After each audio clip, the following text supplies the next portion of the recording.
ॐ सहना भवतु सहनौ भुनक्तु सह वीर्यं करवावहै तेजस्विनावधीतमस्तु मा विद्विषावहै। ॐ शान्तिः। सदाशिवसमारम्भां शङ्कराचार्यमध्यमाम् अस्मदाचार्यपर्यन्तां वन्दे गुरुपरम्पराम्। ॐ नमो भगवते रुद्राय।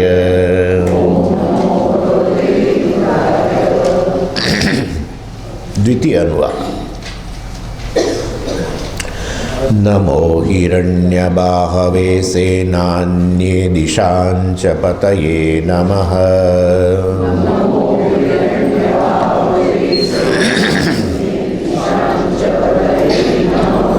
नमो वृक्षेभ्यो हरिकेशेभ्यः पशूनां पतये नमः।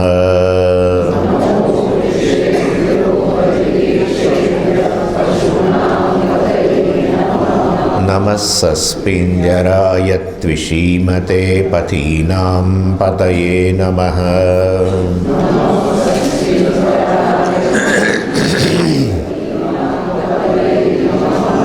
नमो बब्लुषाय विव्याधिनेन्नानां पतये नमः।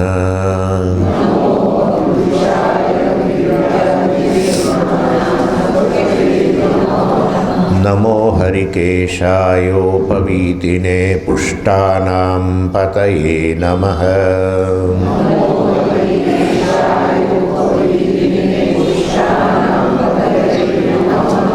नमो भवस्य हेत्यै जगतां पतये नमः।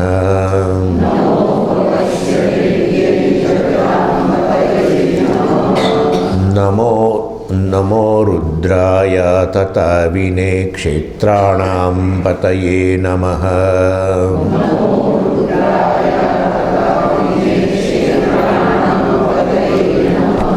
नमः सूताय हन्त्याय वनानां पतये नमः।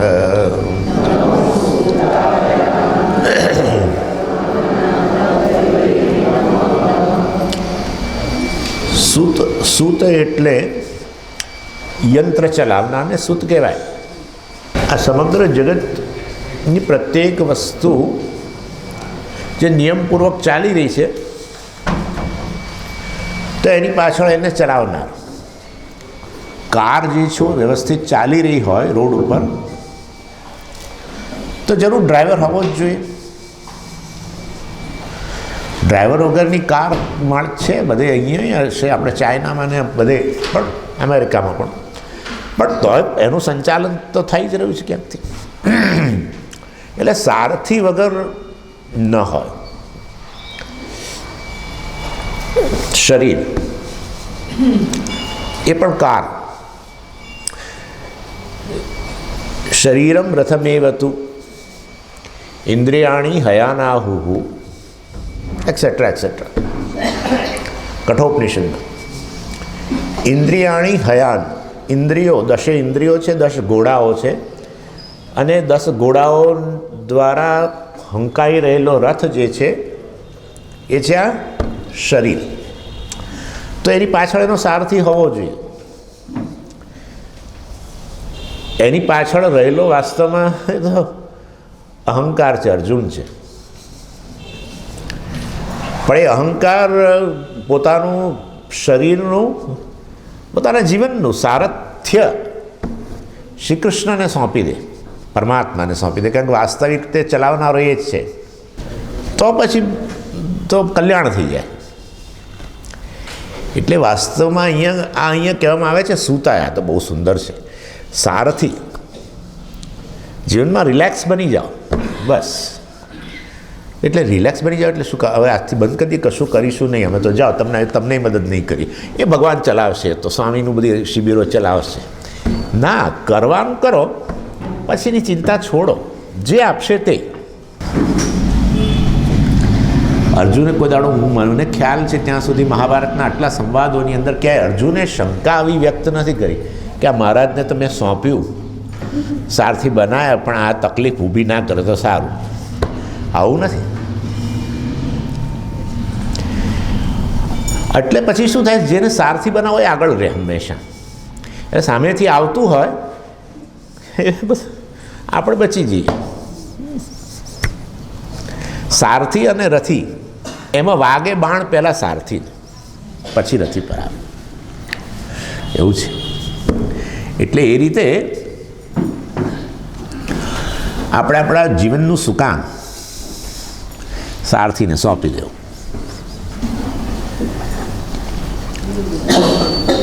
બ્રાહ્મયન સર્વભૂતાની યંત્રારૂઢાની માયા. માયા દ્વારા બધા જ જીવો યંત્રારૂઢાની, યંત્ર પર જાણે આરૂઢ થયેલા હોય. પેલું વ્હીલ હોય છે ને, મેરીગોરાઉન્ડ જાયન્ટ, એ જાયન્ટ વ્હીલમાં બેઠા હો તમે અને કેવા ઉપરથી નીચે જાઓ છો.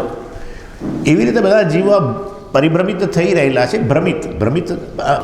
ભ્રમણ કરી રહેલા છે એક જન્મમાંથી બીજા જન્મમાં, ઊંચો જન્મ, ઉર્ધ્વયોની, અધોયોની, વચ્ચેનો, આ બધી યોનિઓમાં જઈ રહેલા છે. આ બધામાં પાછળ છે કોણ આ બધું કરાવનારો? પરમેશ્વર જે છે. આ બધા માયાથી પરિભ્રમિત થઈને કરી રહેલા છે, પણ એ માયા ઈશ્વરના હાથમાં છે, માયાવી છે ને. એટલે વાસ્તવમાં એ સારથી છે, એ રીતે પણ કહેવાય.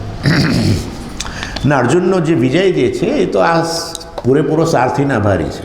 બહુ ઘણી જગ્યાએ મદદ કરી. તમે જોજો, ભગવાને સારથી બનીને, શાહબુદ્દીનજી કહેતા હતા ને, છેવટે પેલું એની ચાલો.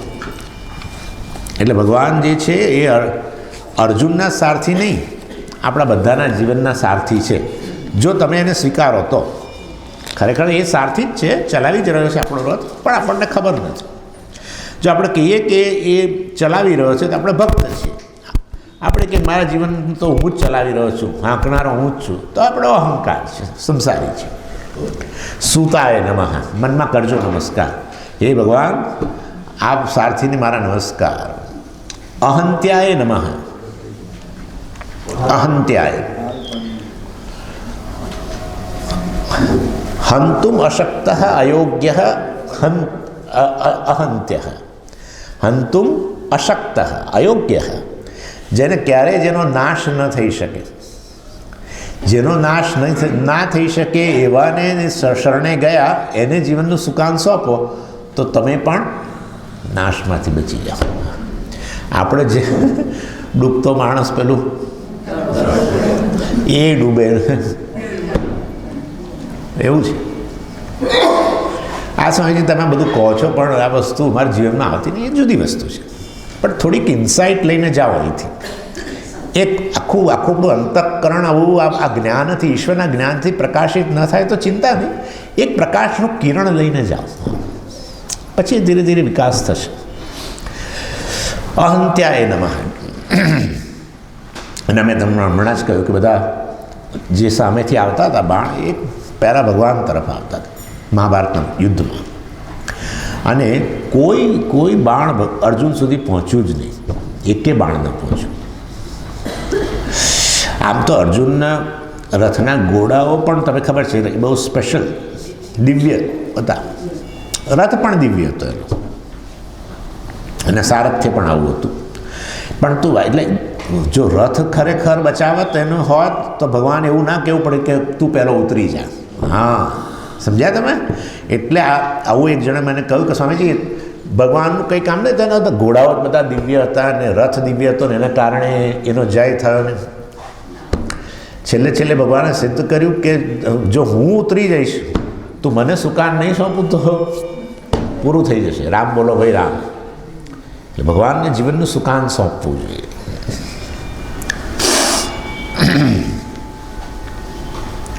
આપણે બધા ડ્રાઈવરની સીટમાં બેઠેલા છીએ, પરંતુ ડ્રાઈવર ભગવાનને બનાવી દેવો. આમ તો ત્યાં તો અંતઃકરણને કહેવામાં આવ્યું, મનઃ પ્રગ્રહમેવ ચ બુદ્ધિમ તુ સારથિમ વિદ્ધિ. મનને પ્રગ્રહ એટલે પેલું શું કહીએ તમે, સ્ટિયરિંગ વ્હીલ, અને ડ્રાઈવર બુદ્ધિ. અને બુદ્ધિની અંદર આ પ્રકારનું વિવેક જ્ઞાન વગેરે હોય તો એ વિવેક જ્ઞાન ઈશ્વરની કૃપા વગેરેથી પ્રાપ્ત થયું હોય તો વાસ્તવની અંદર પછી અહંકારની શરણાગતિ થઈ જાય તો રથ જે છે એ જીવનનો રથ યોગ્ય દિશામાં ચાલે. સામાન્ય રીતે આમ તો એવું હોય કે રાજ્યનો નાશ થાય તો પછી રાજાનો લગભગ નાશ થઈ ગયા જેવું જ હોય, બરાબર ને? રાજ્યનો નાશ થઈ જાય તો રાજાનો નાશ લગભગ, પછી રાજા રહી જાય પણ ખાલી નામના, પછી આ સાલિયાણા બાંધી આપે, બરાબર? એટલે કે પેલા કે એક પૂજ્ય સ્વામીજી કહે છે કે મને એક ફંક્શનમાં બોલાવ્યો ત્યાં પેલું આપણું બૃહદેશ્વર ટેમ્પલ જે ક્યાં આગળ છે તામિલનાડુમાં, ત્યાં કોઈ ફંક્શન હતું એ ટેમ્પલમાં, બૃહદેશ્વર મંદિરની અંદર 11નું નામ થાંજાવુર. એ થાંજાવુરની અંદર ફંક્શન હતું. તો સ્વામીજી તો પહોંચી ગયા, તો કે ચલો ફંક્શન શરૂ નથી કરવાનું? તો કે ના, જો ચીફ ગેસ્ટ નથી આવ્યા. કેમ, કોણ છે chief guest? The king of Thanjavur. King of Thanjavur, આ થાંજાવુરના રાજા આવવાના છે. એટલે સ્વામીજીને થયું તો કેવડી મોટી સવારી, રેટિન્યુ આખું આવશે, રસાલો. ત્યારે તો પછી બધા ફંક્શનના પેલા શમિયાણામથી ઊભા થયા, રાજા આવ્યા, રાજા આવ્યા, રાજા આવ્યા. તો સ્વામીજી ગયા, જેમ શાહબુદ્દીન જ્યાં હતા આપણે બધા જઈએ ને એવું. તો આ રાજા આવ્યા. બહાર જઈને જોયું તો એક સાયકલ રિક્ષાની અંદર રાજા બેઠેલા, ઉતર્યા અને એમણે બધાએ હાર પહેર્યા. રાજા બધાને સાલિયાણા સરકારે બાંધી આપ્યા છે, બાકી હવે કોઈ રહ્યું નહીં ખરેખર, કારણ કે રાજ્ય ન રહ્યું એટલે રાજાએ હવે ન રહ્યા. એટલે વાસ્તવની અંદર આ રાજાઓ બધા કેવા છે? વિકારી છે. હું શેની વાત કરું છું? અહંત્યાની જ વાત કરું છું. પરંતુ જગતની અંદર આ બધું વિકાર પામી રહેલું છે. તમે સ્વામીજી કહેતા હતા કે જગત ઈશ્વર છે, પણ જગતમાં તો બધું નાશ પામી રહ્યું છે, જન્મે છે, નાશ પામે છે, સતત વિકારી છે. તો પછી પરમાત્મા વિકારી થઈ ગયો, પરમાત્મા મૃત્યુને અધીન થઈ ગયો, તો અહંત્યાય ન બોલાય. સમજાય તમે? એમ મારું કહેવાનો આશય છે. તો પછી એનો અહંત્યાય ન કહેવાય, જેનો કદી નાશ થતો નથી. અરે નાશ થાય છે કે નથી થતો? શેનો? જગતનો થાય છે સ્વામીજી, પણ જગત ઈશ્વર છે તો ઈશ્વરનો નાશ થાય છે. તો પછી અહંત્યાય ન કહેવાય, હંત્યાય કહેવું જોઈએ, એમ કહે છે. એટલે પછી આપણે કહીએ આ રહસ્ય છે. હા, આ ઉપનિષદનું રહસ્ય છે કે આ બધું જે નાશ પામી રહેલું છે એ નાશ પામ્યા વગર નાશ પામી રહ્યું છે, એવું છે ખરેખર. આમાં શું નાશ પામે? ચલો, હે? હા, અહીંયા હમણાં તો બધી હવા કાઢી નાખી ગયું. આકાર જ નાશ પામે. આકારની સત્તા કેટલી? આકારનું સત્ય કેટલું? કશું નહીં. જો આકાર સત્ય હોય તો માટી લઈ લો, આકાર રવા દો. આકાર તમે રાખજો, માટી મને આપજો. એટલે જે વિકારી વસ્તુ છે એ તો ખાલી દેખાવ છે. હા, માટી જે છે કેવી છે? નિર્વિકાર છે.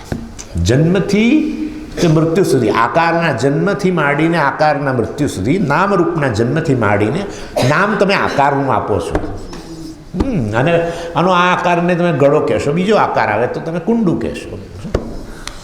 આવું છે. તમે જેના માટે રડો છો એટલે બધા રડે છે, આકાર માટે રડે છે. તો કેમ આકાર માટે રડે છે? કારણ કે આકાર જ સત્ય જણાય છે. જેને ખબર ના હોય કે એનું સત્ય માટી છે, એના માટે વાસ્તવમાં ઘડો જ સત્ય બની જાય. સમજી ગયા? હા, એટલે ઘડાનો આકાર એ ખાલી આકાર, તમે એને આકારના રૂપમાં જુઓ જ નહીં. માટી ઘડાના આકારના રૂપમાં રહેલી છે એવું ખબર ના રહે. ઘડો સત્ય બની જાય. પાછી કહો કે ઘડો ફૂટી ગયો, મારો ઘડો ફૂટી ગયો, વગેરે વગેરે. એટલે એટલા માટે આ સમગ્ર જગતના નામ રૂપો, આકાશ, જળ, પૃથ્વી, અગ્નિ, વાયુ અને આ બધા પહાડો, આ તે બધું, આપણા શરીરો, આપણું અંતઃકરણ, આપણી મેમરી, આપણી ભૂખ, તરસ, પ્રાણ, આ બધું આવું છે. આકાર, નામરૂપ. એનું સત્ય શું છે? અસ્થિભાતિ પ્રિય. આટલું તો કહો, બીજું તો કશું ના બોલો. તો અસ્થિભાતિ પ્રિય, સચ્ચિદાનંદ, એટલે એ નિર્વિકાર છે. એટલે એ રીતે પેલામાં તો રાજ્યનો નાશ થયો તો રાજાએ લગભગ નાશ પામી ગયો. પણ અહીંયા તો વાસ્તવની અંદર આ બધા નામરૂપ નાશ પામતા હોય, વિકારી હોય, સતત બદલાઈ રહેલા હોય, છતાં પણ ખરેખર પરમાત્મામાં લેશ માત્ર વિકાર નથી આવતો. એ પરમાત્માઓ નિર્વિકાર છે, અહંત્ય છે, નાશ થઈ શકતો નથી. વનાનામ પતયે નમઃ. એ પતિ છે, સ્વામી છે, પ્રભુ છે. કોનો? વનનો. વનનો અર્થ થાય છે જે પૂજનીય છે. આવી ગયેલો શબ્દ છે. જે લોકો ઉપનિષદ ભણેલા છે એ લોકોને આ શબ્દથી પરિચિત છે. વન શબ્દનો અર્થ થાય છે પૂજનીય. તદ્વનમ નામ ઉપાસિત તદ્વનમ ઇતિ ઉપાસિતવ્યમ. કેનોપનિષદમાં છેલ્લે તદ્વનમ નામ. વનનો અર્થ થાય પૂજનીય. જે વસ્તુ તમારી અંદર એક આદર, સત્કાર, પૂજ્ય ભાવ ઉત્પન્ન કરે, જેના માટે એ વસ્તુને વન કહેવાય. ખ્યાલ આવે છે? જેને માટે તમારા મનની અંદર આદર ભાવ, સત્કાર ભાવ કે પૂજનીય ભાવ આવે એ વસ્તુને વન કહેવાય. એટલે આ જગતની અંદર આપણને કેટલી બધી વસ્તુ માટે છે આદર છે, સત્કાર છે, સત્કારની ભાવના છે કે પૂજનીય ભાવના છે. તે બધામાં આ જેના કારણે આ બધો પૂજનીય ભાવ વગેરે છે એ તો વાસ્તવમાં પરમેશ્વર છે. વિભૂતિ એની મતલબ પરમેશ્વરની વિભૂતિ છે. વનાનામ પતિ. એટલે કોઈકની બુદ્ધિને જોઈને તમને એના માટે અત્યંત આદર ઉત્પન્ન થાય, કોઈકની સ્કિલ જોઈને ઉત્પન્ન થાય, કોઈકનું શરીર સૌષ્ઠવ જોઈને, કોઈનું સૌંદર્ય, કંઈ પણ. એટલા માટે ભગવાને કહ્યું આ બધી મારી જ વિભૂતિ છે. યદ્યત વિભૂતિ મત સત્વમ. આ બધું મારી જ વિભૂતિ છે. અથવા તો પછી વનનો અર્થ આપણો જાણીતો અર્થ, વનાનામ અરણ્યાનામ પતિ. વનનો અર્થ કરો ફોરેસ્ટ.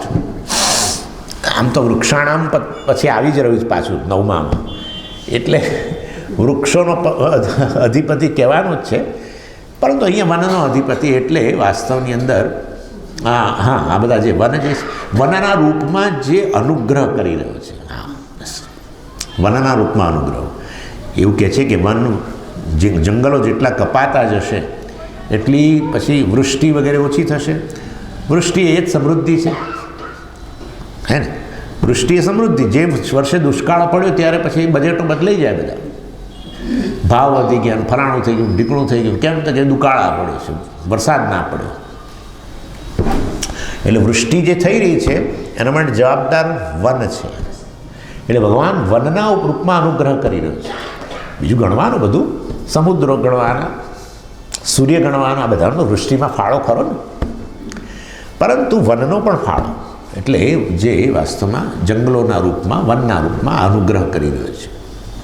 એટલે એ રીતે, અથવા તો વનનો અધિપતિ, વન જેના કારણે વન રૂપે રહેલું છે.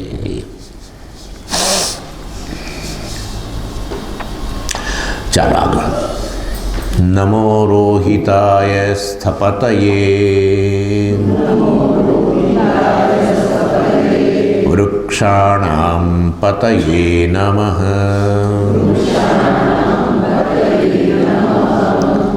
નમો રોહિતાય.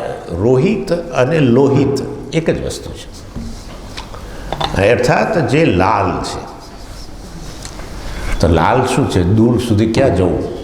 અહીંયા જ કરો તો તરત નીકળે છે. જે લોહીના રૂપમાં રહેલો છે, બાપરે, લોહીના રૂપમાં બહુ મોટો અનુગ્રહ છે.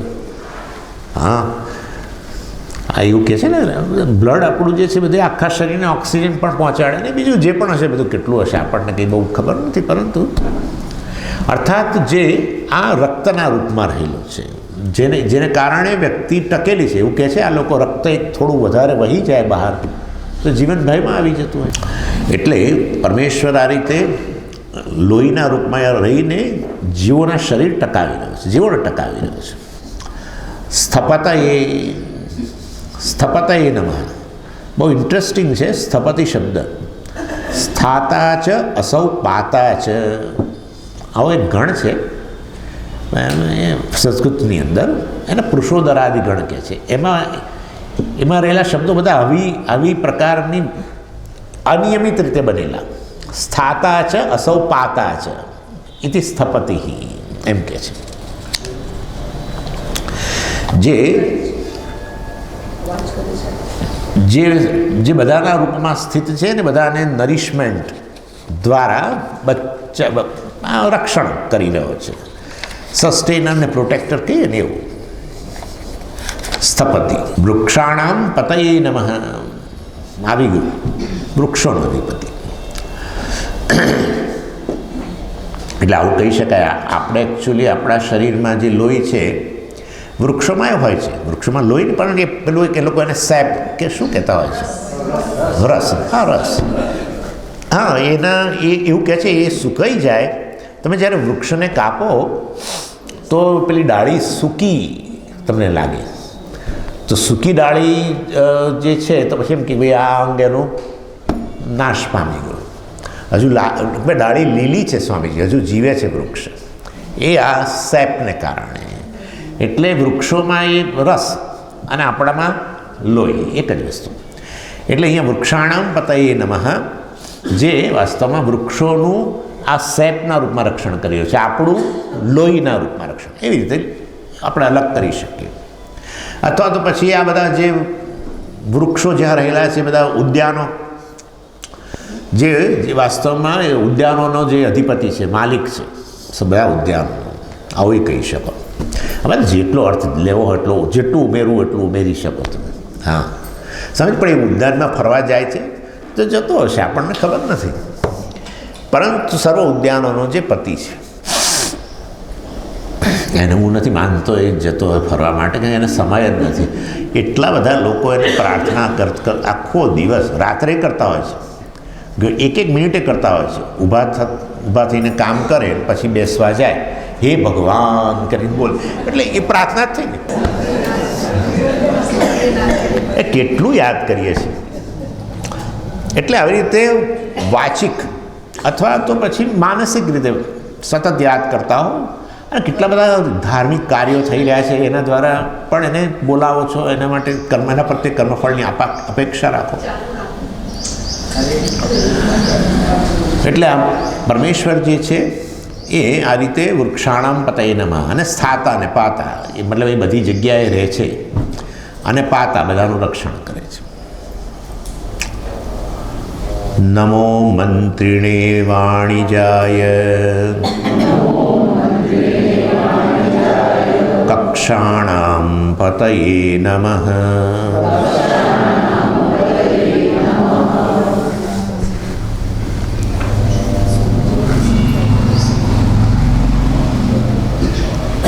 જે તમને એના ઉચ્ચારણ દ્વારા અને એના અર્થ દ્વારા મદદરૂપ થાય એને મંત્ર કહેવાય. ભગવાનને અહીંયા મંત્રી કહ્યો છે. બહુ સુંદર શબ્દ છે. કેટલા બધા શબ્દોનો અર્થ અહીંયા હું તમને સમજાવી દઈશ. આ મંત્રી શબ્દ એટલે જે તમને મદદરૂપ થાય પઠન દ્વારા અને એના અર્થના સ્મરણ દ્વારા, એને મંત્ર કહેવાય.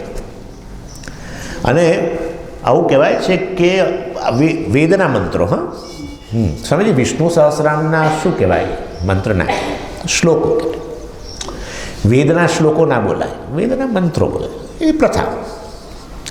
કારણ કે મંત્ર શબ્દનો અર્થ એક છે, શ્લોક શબ્દનો અર્થ બીજો છે. માટે મનનાત ત્રાયતે ઇતિ મંત્ર.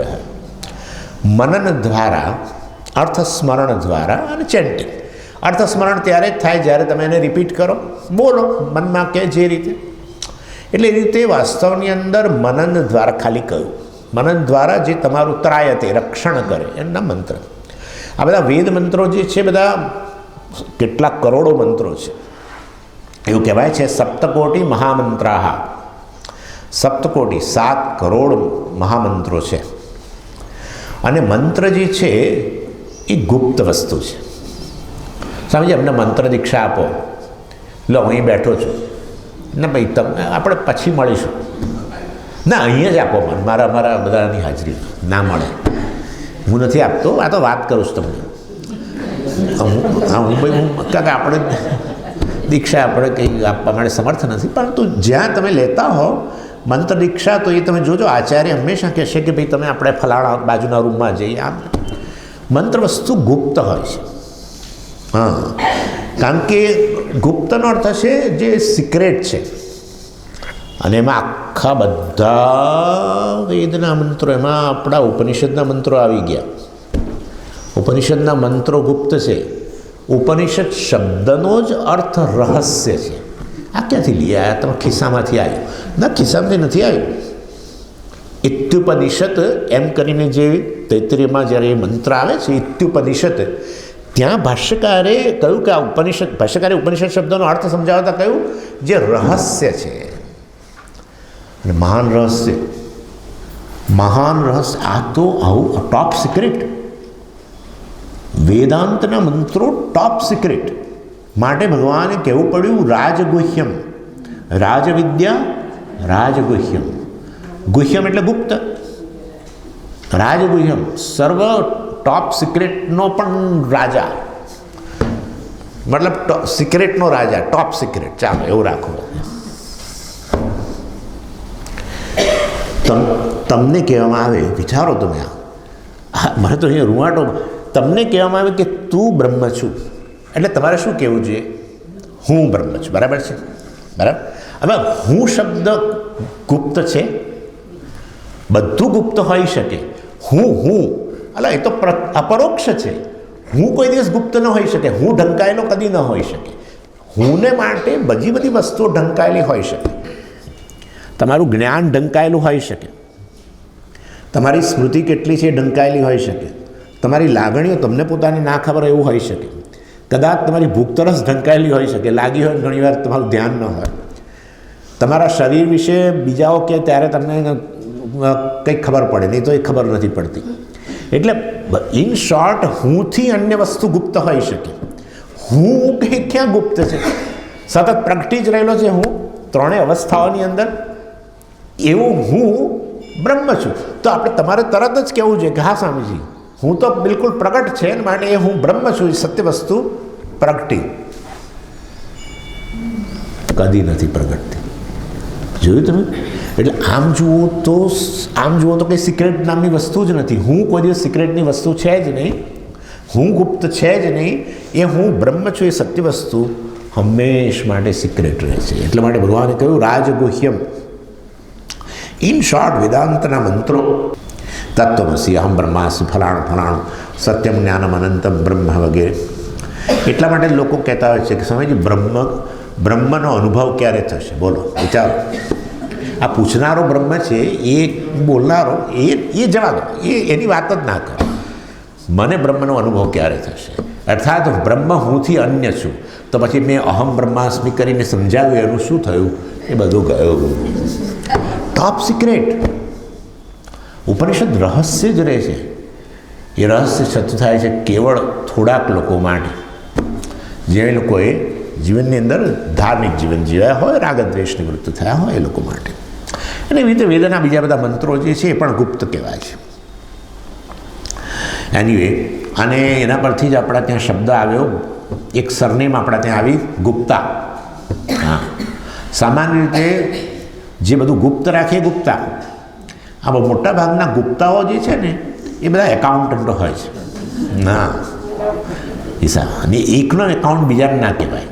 તમે કોઈ બેન્કર હોય, આપણા બધા બેંક ઓફ ઇન્ડિયામાં કામ કરનારા અને ફલાણા બેંક કામ કરનારા બધા બેન્કરોને જઈને પૂછો કે ફલાણાના એકાઉન્ટમાં કેટલા પૈસા, જરા કોણ મને જાઓ, એમની પરમિશન લઈ આવો પહેલાં. એટલે આપણા બધા એકાઉન્ટન્ટો જે હોય એ બધા ગુપ્તાઓ કહેવાય. ચાલો, એટલું, એ તો પત્યું. હવે પછી મંત્ર શબ્દમાંથી બીજી એક વાત આવે. મંત્ર પરથી આવે મંત્રણા. મંત્રણા એ ગુપ્ત વસ્તુ છે. આપણા અજીત દોવલ સાહેબ કેનેડા જાય અને બંધ બારણે ત્યાંના વડાપ્રધાન સાથે કે નેશનલ સિક્યોરિટી એડવાઇઝર જોડે વાતો કરે. અમારે જાણવું છે, પત્રકાર કહે છે, કશું ના જાય, બહાર જાઓ. મંત્રણા. દેશના રાષ્ટ્રાધ્યક્ષો વચ્ચે જે થતી હોય ચર્ચા, એને પણ શું કહેવાય? મંત્રણા. તમે જુઓ, આ મંત્રથી સંકળાયેલી બધી જ વસ્તુ. પછી આપણા કેબિનેટની અંદર બધા શું કહેવાય? મંત્રી. ભગવાનને મંત્રી કહો, એમને મંત્રી કહેવાય, કારણ કે એમને એક શપથ લેવાની હોય છે જ્યારે બનાવે ને મંત્રી ત્યારે, કે ભાઈ હું આ હોદ્દા હેઠળ આવતી વસ્તુઓનું રક્ષણ કરી છે અને ગુપ્ત રાખી છે, એવું કંઈક હોય છે. હા, વડાપ્રધાનને હોય, પણ એમને બીજા બધા મંત્રીઓને હોય, એમના ડિપાર્ટમેન્ટની વસ્તુઓ જે પણ અંદર એમના અંડરમાં હોય બધી વસ્તુ ગુપ્ત રાખવી પડે, એટલે બધા મંત્રી. આ મંત્રી તો બધું જ આપણો મંત્રી પેલો મહોક્ષ ખટવાંગવાળો, હા, એક થાંભલાવાળો, એક અર્થાત જે વાસ્તવની અંદર બધી જ વસ્તુઓ જેના માટે એના માટે સિક્રેટ કે સમજી અમારા માટે સિક્રેટ, હવે મને કહો તમે સાચું કહેજો. જો એના માટે સિક્રેટ જ રહે તો એ નથી જાણતો એવો અર્થ થયો, તો પછી એને સર્વજ્ઞ ના કહેવો જોઈએ. હા, પરંતુ એ કેટલાય રહસ્યો પોતાની પાસે એવા રાખ્યા છે, ખાસ કરીને મંત્રનો અર્થ સમજીએ. આમ હ્રીમ શબ્દ કેમ બોલવાનો, હ્રીમ કેમ બોલવાનું, આઈમ સરસ્વતી માટે કેમ, આઈમ નમઃ આવું મંત્ર છે સરસ્વતીનું. આઈમ ખાલી આઈમ પણ છે, આઈમ આઈમ આવો મંત્ર છે. પણ આવું વિચિત્ર આઈમ આઈમ એટલે સરસ્વતીજી ખુશ થઈ જાય, વિદ્યા પ્રાપ્ત થઈ જાય, આવું કેમ? હા, તો આ બધા બીજ મંત્રો છે, કેટલાક બીજ મંત્રોમાં પાછા બીજ, અર્થાત એ મંત્ર દ્વારા, મંત્રના ઘૂંટન, શબ્દના ઘૂંટન દ્વારા પ્રગટ થતી શક્તિ આ બીજની અંદર રહેલી છે. કોઈ પણ વૃક્ષની શક્તિ બીજમાં હોય છે. એવી જ એવી રીતે સરસ્વતીનો જે પણ મંત્ર હોય એની આગળ આવી રીતે બીજ મંત્ર મૂકવામાં આવે.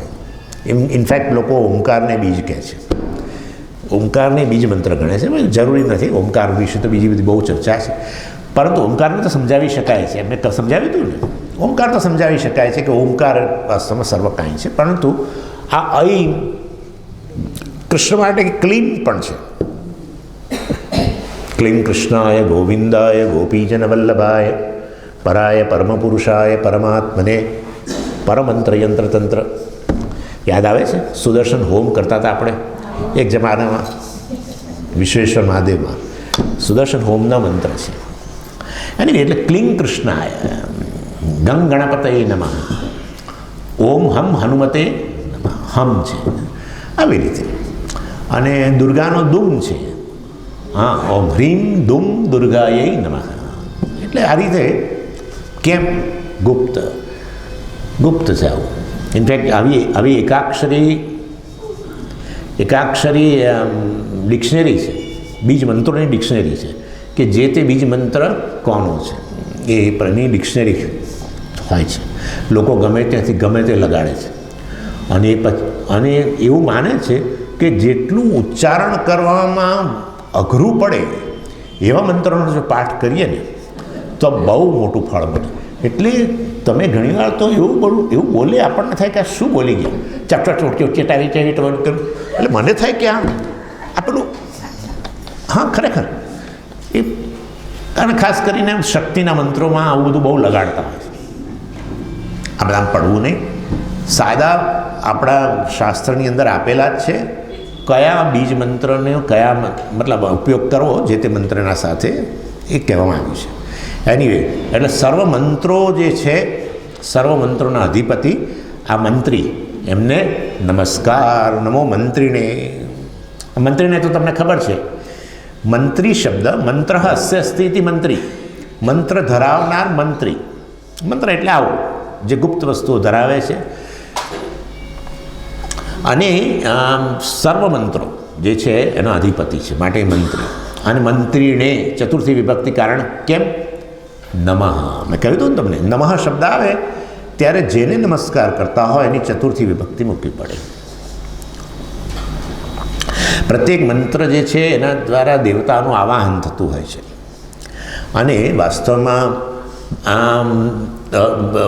એ બધા જ દેવતાઓનો સ્વામી પરમેશ્વર હોવાને કારણે મંત્ર દ્વારા, ઇનફેક્ટ એવું કહે છે કર્મકાંડીઓ તો કહે છે કે વાસ્તવમાં મંત્ર દેવતા જે છે એ મંત્રના રૂપમાં જ રહેલો છે. મંત્રાત્મકો દેવતા, એ લોકો એવી વ્યાખ્યા કરે છે. મંત્રના રૂપમાં જ દેવતા છે. એટલે તમે હોમ વખતે મંત્ર બોલો ત્યારે દેવતા પ્રગટ થાય છે, એટલે કે મંત્રના રૂપમાં જ રહેલો છે. તો મંત્રના રૂપમાં રહેલો હોય દેવતા, તો એ સર્વ દેવતાઓનો સ્વામી ઈશ્વર હોવાને કારણે આ સર્વ મંત્રોનો પણ એ સ્વામી છે, માટે મંત્રીણે નમઃ એ રીતે પણ કહી શકાય. અથવા તો પછી સર્વ મંત્રો દ્વારા જેનું રહસ્ય છતું થાય છે, જેનું પણ રહસ્ય છતું થતું એ અલ્ટિમેટલી પરમેશ્વર જ છે, એવું પણ કહી શકાય. અથવા બીજું પણ કહે છે, બધું ઘણી બધી રીતે વ્યાખ્યા કરેલી છે. અથવા તો મંત્રોને અસરકારક બનાવે છે ફળ આપવા માટે એના અનુષ્ઠાન દ્વારા, એ પણ પરમેશ્વર છે. કારણ કે જે તે મંત્રમાં શક્તિ રહેલી છે ફળ પ્રદાન કરવાની, અલ્ટિમેટલી કર્મફળદાતા તો ઈશ્વર જ છે. માટે ખરેખર તો મંત્રાણામ પતિ મંત્રીણી. વાણિજાય નમઃ. વણિજ નહીં, હા, વાણિજાય. વાણીથી જન્મે. વાણિજાય. વાણ્ય અભિવ્યક્ત વાણ્ય જન્ય વાણિજ. વાણીથી જ અભિવ્યક્ત થાય. તસ્મૈ વાણિજાય નમઃ. જે વાણી દ્વારા પ્રગટ થાય છે તત્વમસી શબ્દો, એના દ્વારા પ્રગટ થાય, શાસ્ત્રના શબ્દો દ્વારા પ્રગટ થાય. કક્ષાણામ પતયે નમઃ. કક્ષાણામ પતયે નમઃ. બોલો. કક્ષા એટલે દુર્ગમ પ્રદેશો, દુર્ગમ પ્રદેશો અથવા તો બધી છુપી જગ્યાઓ, બધી છુપી જગ્યાઓ જે છે દુર્ગમ પ્રદેશે કહી શકો. એનીવે હિડન પ્લેસ કહીએ ને આપણે, એને કક્ષા કહેવાય. આમ તમે જુઓ તો બધા મંત્રો તો ગુપ્ત છે જ છે, પણ એ મંત્રો મેં કહ્યું પ્રમાણે આપણા માટે ગુપ્ત છે, આપણા માટે રહસ્ય. ઈશ્વર માટે રહસ્ય હોય તો ઈશ્વર સર્વજ્ઞ ન બની શકે. એવી ને એવી રીતે આ બધી જગ્યાઓના, દુર્ગમ જગ્યાઓ, છુપાયેલી જગ્યાઓ છે. આમ પણ પૃથ્વી પર જ આપણને જ ખબર નથી. ઘણીવાર આ લોકો પેલા આપણું જે હોય ને લેપટોપ, એ લેપટોપમાં સ્ક્રીન તરીકે આવે, તમને ખબર છે ને, સ્ક્રીન તરીકે. તો તમે રોજ જુઓ, રોજ સવારે ખોલો તો આજે જુદું પિક્ચર હોય, કાલે પાછું જુદું પિક્ચર હોય, જુદું પિક્ચર. અને બધી પૃથ્વીની જગ્યાઓ, પણ આપણને થાય આવી જગ્યા છે, પણ એ લોકો સ્માર્ટ છે. પછી ત્યાં લખ્યું હોય નીચે કે જો તમારે આ અહીંયા ક્લિક કરો એટલે કે તમારે આ જગ્યા જે છે ને એ તો સ્વિટ્ઝરલેન્ડની છે, અને ત્યાં જવું હોય તો આ રૂટે જવાય, આ હોટેલો છે ત્યાં, રિયલી બધું આખી ડિટેલ આવી જાય. હવે તો પેલું આ AI આવ્યું છે ને એટલે બધું રેડી.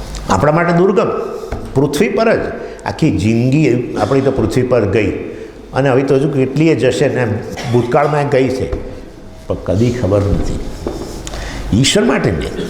જેમ મંત્ર એના માટે ગુપ્ત નથી, આપણે માટે ગુપ્ત, એવી રીતે આ કક્ષા જે છે એ પણ આપણે માટે હિડન, દુર્ગમ, નથી પહોંચેલા એના માટે નહીં. હિમાલયના કેટલા બધા વિસ્તારો એવા છે કે જ્યાં હજુ સુધી મનુષ્ય પહોંચ્યો જ નથી. એ બે ચાર પેલા પહાડો, કાંચનજંગા ને આ શું પેલું આપણું માઉન્ટ એવરેસ્ટ ને, માઉન્ટ એવરેસ્ટ હવે તો પેલું પબ્લિક પ્લેસ બની ગઈ છે. હા, એવું કે છે આ લોકો, એટલા બધા લોકો અવર જવર કરે છે. એટલે જે સર્વજ્ઞ છે, સર્વસાક્ષી છે, એના માટે તો કશું એવું હિડન હોઈ ન શકે. હવે એનાથી આગળ વધીને સાયકોલોજીનો એક અર્થ કરે છે હિડન. આપણી અંદર એક હિડન વસ્તુ પડેલી છે, છુપાયેલી, જે આપણને ખબર નથી, પરમેશ્વરને ખબર છે. આ એક પાછું, અને એને અનકોન્શિયસ, અજ્ઞાત મન કહેવામાં આવે છે. આ તો બહુ અદ્ભુત વસ્તુ છે. સમજીએ, આ બધી ચર્ચા એ નહીં કરવાની. આપણે વેદાંતની વાત કરો, આ અજ્ઞાત મનની ચર્ચા, અજ્ઞાત મનનો ઉલ્લેખ ગૌડપાદાચાર્ય જે માંડુક્યમાં કર્યો છે, કષાયના રૂપમાં. કષાય કહે છે. એ કષાય એ અશુદ્ધિ જ છે, નિવૃત્તિ એની થવી જોઈએ. હું તમને કહું, આપણા અજ્ઞાત મનનો આપણને પરિચય ક્યારેક થાય છે, અજ્ઞાત રૂપે નહીં, પરંતુ એમાંની કેટલીક વસ્તુ જે પડેલી છે એ જ્ઞાત મનની અંદર આવે છે. કેટલાય લોકો બેઠા હોય અને એકદમ જ એમને એવું થઈ જાય કે હું આ દુનિયામાં એકલો છું. છેવટે તો આમ એકદમ હોશિયાળો થઈ જાય. લોકો બેઠા, અમેરિકામાં કેટલાય લોકો મને કહે છે કે સમય બેઠા હોય ને ક્યાંથી ખબર નહીં, પણ એકદમ રડવા માંડે લોકો. બધું ક્યાંથી આવ્યું? કશું કે જ્ઞાત વસ્તુમાં, જ્ઞાત મનની અંદર અત્યારે એવો કોઈ અનુભવ નથી થઈ રહ્યો જેને કારણે રડવાનું હોય, પરંતુ એકદમ રડવા માંડે, એકદમ આવો ભય. પછી ઘણા લોકો અતિ ક્રોધી હોય છે, હે ને, એમને આપણને થાય કે આ સાક્ષાત જ્વાળામુખી છે. તો આમ તમે જુઓ તો એનું જીવન તમે જુઓ, અત્યારનું પૂછો તો એવું કંઈ કારણ નથી કે એના માટે એને ક્રોધી સતત રહેવું જોઈએ. સારું હોય જીવન, પણ છતાંય ક્રોધી હોઈ શકે. કે ક્રોધ આવે ક્યાંથી? રડવાનું આવ્યું ક્યાંથી? કોઈ કારણ વગર રડે છે, કોઈ કારણ વગર આ પ્રકારે ભય વ્યાપી જાય છે, કોઈ કારણ વગર ક્રોધ આયા કરે છે, છતો થયા કરે છે. એમની વાણીમાંથી જ આપણને લાગે કે આનામાં ક્રોધ જાણે દબાવીને બેઠો છે એવું લાગે. આ બધું આપણા અજ્ઞાત મનમાંથી આવે છે. તો અજ્ઞાત મન આ તો દુષ્ટ કહેવાય. ના, જરા પણ નહીં. ઈશ્વરની ગોઠવણ છે આ તો બહુ સુંદર. બાળપણની અંદર આપણને એવા એવા અનુભવો થયા છે જે બાળકનું માનસ કદી કદી કદી સહન ન કરી શકે એવા અનુભવ થયા છે. આપણને ક્લાસની અંદર અનુભવ, આપણે ભણતા હોઈએ ત્યાં ક્લાસમાં અનુભવ થાય, એમ બીજા છોકરાઓ છોકરીઓ હેરાન કરે અને એવું બધું થતું હોય છે ને બધું. અથવા ઘરમાં મા બાપ ઝઘડે. ઘણીવાર મા બાપ એમને ક્યાંક ઓફિસમાં કામ કરતા હોય ને એમને ત્યાં તકલીફ હોય, ગુસ્સો આવીને ઘરમાં ઉતારે. બાળક સમજી ના શકે ભાઈ મેં શું કર્યું છે, મારું શું વાંક છે, પણ બાળક જે છે એ બોલીએ ના શકે. પૂછવા જાય તો બીજી પડે.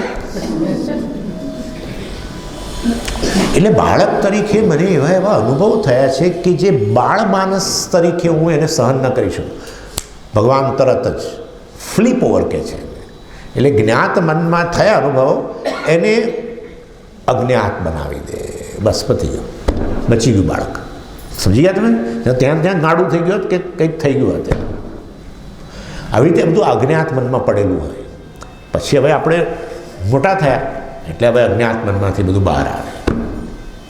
હા, એ વખતે નહોતો રડી શક્યો. રડીશ? બોલ, રડીશ?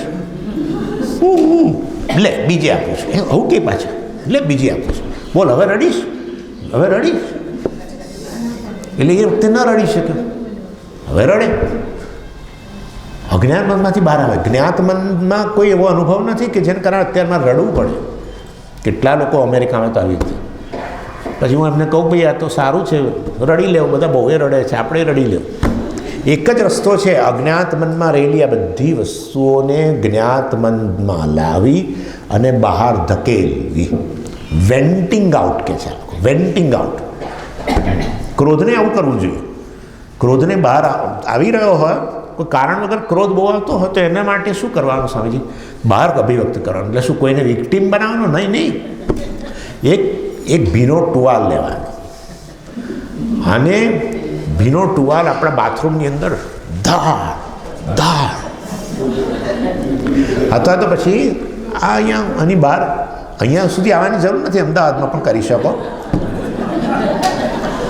ખુલ્લી જગ્યામાં જવાનું અને પછી મોટેથી બરાડા પાડીને ગુસ્સો બહાર કાઢો. ખરેખર અંદર રહેશે ને તો તકલીફ કરશે. એ પ્રોસેસિંગ નહીં થાય એને કશાય કહ્યું. ત્યાં કશાય કહ્યું એટલે એ નહીં થાય તો પછી આ બધું જલ્દી બેસશે નહીં. આ બધું મિથ્યા બોલે છે પણ મને તો રડવાનું આવે છે. આ તો કહે છે બધું મિથ્યા છે, આ તો કહે છે બધું મિથ્યા છે, મને તો કેટલો બધો ક્રોધ આવે છે, આના પર ક્રોધ આવે છે, આના પર ક્રોધ આવે. એટલે વાસ્તવની અંદર આ કશાય જે છે એ વાસ્તવ આચાર્ય સ્પષ્ટપણે કહે છે કે તમે ખાસ કરીને નિધિધ્યાસન કરવા બેસો. આ બધું ભણી ગયા પછી વાત છે. આ તો ભણી ગયા પછી જ્યારે નિધિધ્યાસન કરવા બેસો ત્યારે તમને આ બધું છતું થાય. કેમ તે વખતે છતું થાય છે? કારણ કે મન નવરું પડ્યું માટે. મન નવરું પડે, જ્ઞાત મન હવે અત્યારે નવરું પડ્યું છે, ત્યારે પેલા અજ્ઞાત મનમાંથી બહાર આવે બધું. જ્ઞાત મનમાં જેમ કે અત્યારે તમે બધા બિઝી છો અહીંયા, તો તમને તમારી બહુ મુશ્કેલીઓ કદાચ નહીં આવે. જેવા ઘરે જશો એટલે જોજો, ઘરે જશો એટલે બધું યાદ આવશે પાછું. આવું થાય છે. એટલે જ્ઞાત મનને વ્યસ્ત રાખો ત્યાં સુધી અજ્ઞાત મનમાંથી રહેલી વસ્તુ બહાર ના આવે. એ જ્ઞાત મન નવરું પડે ત્યારે અજ્ઞાત મનમાંથી એ વાસનાઓ જ છે, આપણી વાસનાઓ જ કહેવાય, પરંતુ આ રીતે અભિવ્યક્ત થતી હોય છે. એવા અજ્ઞાતમાં મારા માટે અજ્ઞાત, પણ પરમેશ્વર માટે નહીં. મારું અજ્ઞાત મન પણ એ જાણે છે. કેમ? અંતર્યામી. એ જાણવા માટે એણે કંઈ વૈકુંઠમાંથી એન્ટેના રાખવાની જરૂર નથી. અહીંયા જ અંતર્યામી રૂપે બેઠો છે. એટલે અહીંયા જ્ઞાત અજ્ઞાત મનમાં જે પણ રહેલું છે બધાનો એ સાક્ષી બેઠો છે, જાણે છે. પણ સમજે એમાં નમસ્કાર કરવાની શું જરૂર? ભાઈ કેટલાક રહસ્ય અમારા માટે છતાં કરી દે, મારું અજ્ઞાત મન છતું કરી દે, ધીરે ધીરે કરજે એમ કહેવાનું. હા, સાંટું નહીં, ધીરે ધીરે રિલીઝ કર પ્રેશર, એમ એ બધું ધીરે ધીરે બહાર નીકળી જાય છે. અને બીજું રહસ્ય મેં તમને કહ્યું એ મારા માટે રહસ્ય ન રાખીશ. શું? તત્વમસી. અમે તો કેટલી વાર તત્વમસી સાંભળી નાખ્યું એટલે પતી ગયું. ભાઈ નાખવાનું નથી, જાળવવાનું છે. ના, નાખ્યું. તત્વમસી. તત્વમસી રહસ્ય. આ જો તમે મને કહેતા હો તો હું આટલું કહું તમને, આ પ્રાર્થના કરો રોજ, તો આ રહસ્ય પ્રગટ કર. પણ કોણે કહ્યું કે કરશે? એમણે જ કહ્યું છે, એમને પકડવાના. ક્યાં કહ્યું છે? ભગવદ્ ગીતામાં. જ્ઞાનદીપેન ભાસ્વતા. આ લોકો જે લોકો મને જાણવાનો પ્રયત્ન કરી રહ્યા છે એમનામાં એ બ્રહ્માકાર વૃત્તિ રૂપે હું પ્રગટ થઉં છું. સ્પષ્ટ કહી દીધું ભગવાને, જ્ઞાન આપનાર. અને આમે ઈશ્વરની કૃપા વગેરે વગેરે ન મળે, અને માટે એ રહસ્ય છતું કરી દે, બીજું બધું જવા દે. ન થાય તો ચિંતા નહીં, કારણ કે એ છતું થઈ ગયું પછી બાકી બધું ભસ્મીભૂત થઈ ગયું, મિથ્યા બની ગયું. હા, ત્રિપુરાસુર નાશ પામી ગયો. જાગ્રત સ્વપ્ન સુષુપ્તિ અહંકાર ગયો. અહંકાર ગયો એટલે બધી સમસ્યા ગઈ. એ બિચારા બોલતા હતા, શાહબુદ્દીનજી વેદાંતની જ વાત કરતા હતા, પણ થોડું બિચારા એમની રીતે વાત કરતા. અહંકારનો લય એ જ આનંદની અવસ્થા છે. અહંકાર એટલે અલ્પતા. અહંકારનો લય સ્વાભાવિક રીતે થાય અને જ્ઞાનથી થાય. સ્વાભાવિક રીતે થાય ત્યારે હું પ્રગટ થઉં, પણ મને ખબર ના હોય, અને જ્ઞાનથી થાય ત્યારે મને ખબર છે કે હું આ અનુભવમાં ના હોય ને જે વસ્તુ, એ વસ્તુની પ્રાપ્તિ માટે તમે પ્રયત્ન કરો જ નહીં. સુખ કે આનંદ અનુભવનો વિષય છે તમારા માટે, અને એ વસ્તુ છેવટે તમને જરા કહેવામાં આવે કે તમે આનંદ સ્વરૂપ છો તો વસ્તુ સમજાય. બસ આટલે સુધી રાખીએ. ઓમ પૂર્ણમદ પૂર્ણમિદમ